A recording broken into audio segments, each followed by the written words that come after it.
क्रिस्का recording studio Ekangar सराय।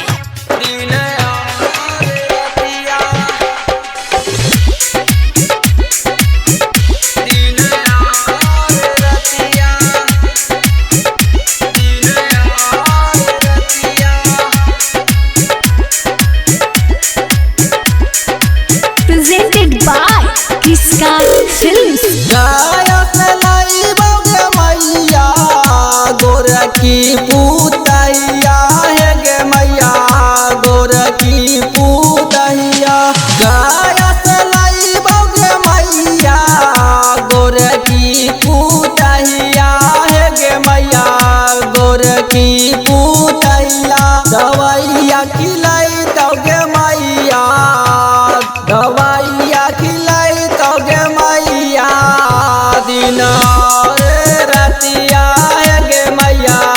दिन और रतिया गाया से लाइबो गे मैया, गोरखी पूतैया है गे मैया, गोरखी पूतैया गाया से लाइबो गे मैया, गोरखी पूतैया है गे मैया, गोरखी पूतैया दवाइया खिलाई तो गे मैया, दवाइया खिलाई तो गे मैया, दिन और रतिया है गे मैया, दिन और रतिया,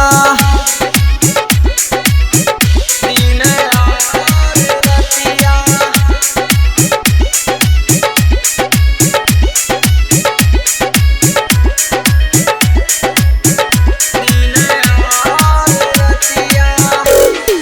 रात दिन देखो मैया, ओकरे सपनमा गे मैया, ओकरे सपनमा रात दिन देखो मैया, ओकरे सपनमा गे मैया, ओकरे सपनमा दवाइया खिलाई तो गे मैया, दवाइया खिलाई तो गे मैया, दिन और रतिया है गे मैया, दिन और रतिया,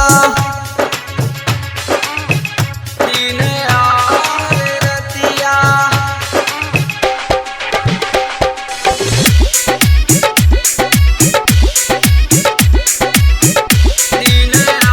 और रतिया,